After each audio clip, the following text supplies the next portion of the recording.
আমার নাম রাজু। আমি শহরে চাকরি করি। এই বড় বাড়িটায় আমি একাই থাকি।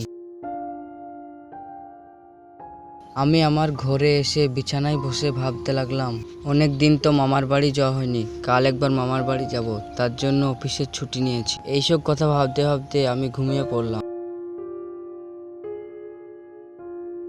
পরের দিন সকাল হতে আমি মামার বাড়ির উদ্দেশ্যে বেরিয়ে পড়লাম। অনেক দিন পর মামাদের বাড়ি যাচ্ছি। যে ভয়টাই পেয়েছিলাম সেটাই হলো। বাস স্ট্যান্ডে একটা অটোরিকশাও নেই। চারিদিকে ঘুটঘুটোর অন্ধকার ছাড়া কিছুই দেখা যাচ্ছে না চোখ।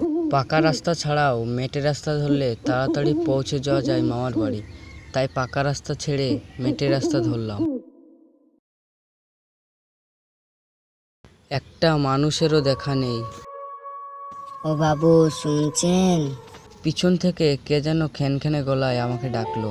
পিছন ফিরে দেখলাম কোনো মহিলা বা কোনো প্রাণীর অস্তিত্ব নেই।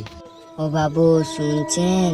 এবার পিছন ফিরে দেখলাম একজন সুন্দরী মহিলা। ও বাবু, আপনি কোথায় যাচ্ছেন? নগেনদুপুর মণ্ডলদের বাড়িতে। আগে আমিও ওই দিকেই যাব। ফাঁকা রাস্তা, একা মেয়ে মানুষ, আপনি যদি সাথে নেন তাহলে অনেক ভালো হতো।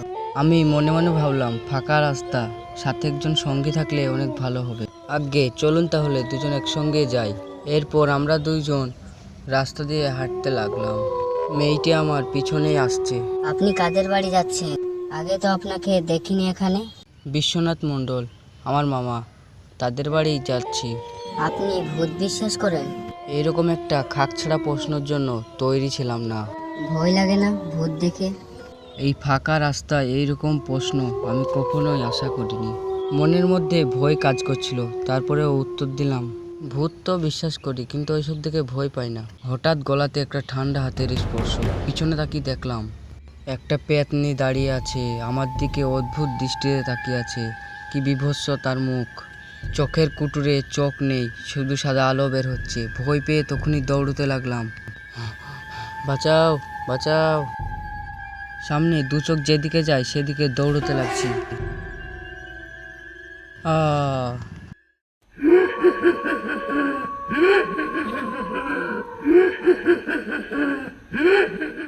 আজকের মতো বিদায় নিচ্ছি এখানে। পরবর্তী গল্প নিয়ে ফিরছি খুব তাড়াতাড়ি। চ্যানেল সাবস্ক্রাইব করে পাশে থাকুন।